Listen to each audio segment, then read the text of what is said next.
C TET, CTET या फिर कह लीजिए सेंट्रल टीचर एलिजिबिलिटी टेस्ट, क्या ये करना आपके लिए बहुत ज़रूरी है? और क्या इसको करने के बाद जो आपके पास आपके हाथ में सर्टिफिकेट आएगा, इसका इस्तेमाल आप पूरे भारत में हर जगह कर पाएंगे?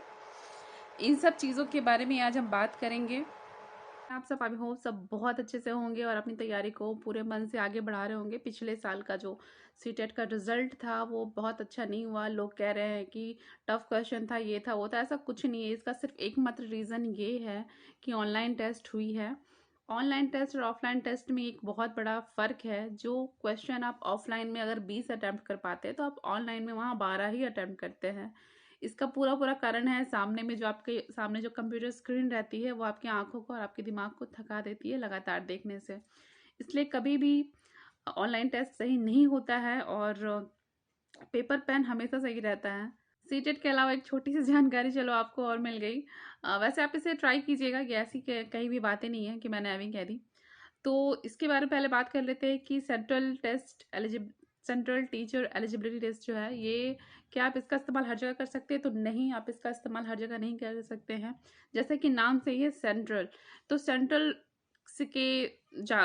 का नाम सुन के ऐसा लगता है कि शायद ये हम हर जगह इसको अप्लाई कर पाएंगे। नहीं, नहीं कर पाएंगे, क्योंकि बहुत सारे राज्य सरकार की अपना एक टेस्ट होता है।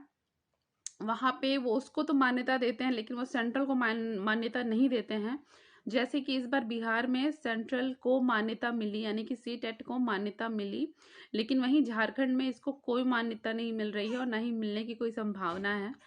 और आपका हरियाणा टेस्ट भी है, उस हरियाणा टेट भी है, उसमें भी ये प्रॉब्लम है। वहाँ पर भी ये सीटेट को नहीं मान रहे हैं और ऐसे बहुत सारे 2-3 राज्य है जहाँ पे नहीं मान रहे हैं। शायद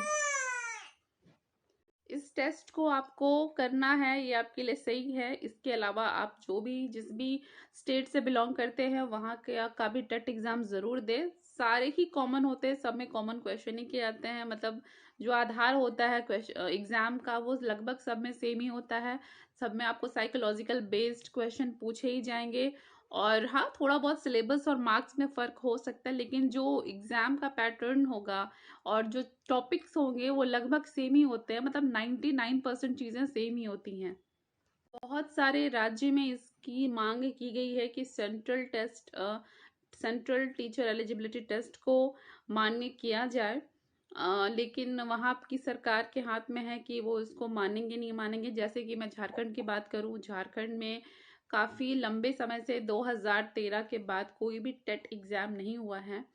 तो यहाँ पे अभी वहाँ की जो सरकार है वो कह रही है कि आपको टेट जो क्लियर किए होंगे झारखंड का, वो लोग ही एग्ज़ाम दे सकते हैं। तो भाई आपने तो 13 के बाद कोई एग्ज़ाम लिया ही नहीं है, तो फिर ये कैसे संभव है? तो इस स्थिति में कैंडिडेट्स की मांग है कि आप सीटेट को वैलिड कर दें, क्योंकि सीटेट तो हर साल होता है। मैं अपने एक और वीडियो में बता चुकी हूँ कि सीटेट या कोई भी आप टेट एग्ज़ाम देते किसी स्टेट का भी, तो वहाँ पे आपको 2 पेपर मिलेंगे, पेपर 1 एंड पेपर 2। पेपर 1 में आपको 1 to 5 के लिए आप एलिजिबल होंगे और उसमें डीएलएड या बीएड को लिया जाता है। शायद अब बीएड को नहीं लिया जाएगा, सुप्रीम कोर्ट के ऑर्डर के बाद अब बीएड को नहीं लिया जाएगा। लेकिन आने वाले समय में शायद बीएड को भी एलिजिबल किया जाए, क्योंकि जो चीज़ें प्रेजेंट की गई हैं सुप्रीम कोर्ट में वो तर्क के आधार पे की गई हैं, क्योंकि दोनों पक्ष वहाँ पे शामिल नहीं थे। तो ये समय के हिसाब से देखा जाएगा क्या होना है। और सी पेपर 2 की जो बात कर ले, जैसे पेपर 1 में 1 to 5 के लिए हर कोई एलिजिबल था, हर कोई इसमें उसके लिए अप्लाई कर सकते थे, लेकिन पेपर 2 में हर कोई अप्लाई नहीं कर सकते हैं। और अलग अलग जगह में, अलग अलग स्टेट में पेपर 2 के लिए सब्जेक्ट कॉम्बिनेशन की मांग अलग अलग होती है, यानी कि 3 सब्जेक्ट कॉम्बिनेशन बनने चाहिए। और ये जो तीन दो तो कॉमन सब्जेक्ट्स होते हैं, लेकिन तीसरा सब्जेक्ट जो होता है वो वेरी करता है स्टेट टू स्टेट। लेकिन सेंट्रल गवर्नमेंट में जितने भी स्कूल होते हैं, जैसे कि रेलवे, आपकी जो सेंट्रल वाले स्कूल होते हैं, जैसे रेलवे का स्कूल हो गया, या ईएमआरएस है, या फिर एनवीएस है, केवीएस है, या फिर आपका AEES है, और इसरो की भी स्कूल है। ये बहुत सारी चीज़ें और भी जो मेरी जानकारी में भी नहीं है, वो जो जानकारी में थी वो मैंने बताया। इसके अलावा और भी बहुत से स्कूल है जो सेंट्रल में आते हैं। इन सब चीज़ों में जो सीटेट और सब्जेक्ट कॉम्बिनेशन है वो कॉमन रहता है। लेकिन वेरी जो करता है वो करता है आपका state to state, Jharkhand Bihar में बिल्कुल अलग अलग है, यूपी में भी अलग है। और हाँ, आपका सब्जेक्ट कॉम्बिनेशन क्या है ये पूरा पूरा तय करता है आपके ग्रेजुएशन में होने वाला, जिस जिस सब्जेक्ट से आपने ग्रेजुएशन किया है, जिस सब्जेक्ट से आपसे आपने ग्रेजुएशन किया है, आपके क्या सब्जेक्ट रहे हैं ग्रेजुएशन में, वो तय करता है। और इसलिए मैं कह रही हूँ कि जब भी आप एग्ज़ाम की तैयारी करें तो आप एक बार ज़रूर देख लें पेपर 2 करके, खास करके मैं बताऊंगी पेपर 2 का। जो भी तैयारी करें तो इसमें ये ज़रूर देख लें कि आपका सब्जेक्ट कॉम्बिनेशन क्या बन रहा है और आप किस स्टेट के लिए तैयारी कर रहे हैं। और अपना स्टेट का तो आप ज़रूर चेक करें, आप जिस भी स्टेट से बिलोंग करते हैं। लेकिन पेपर 1 में जैसे कि मैंने बताया डीएलएड लोग हैं वो एप्लीकेबल है। बीएड को तो अभी हटा दिया गया है, लेकिन बीएड को यहाँ पे रखा गया है पीजीटी और टीजीटी के लिए, यानी कि 6 to 8 के लिए एंड 9 to 12 के लिए रखा गया है।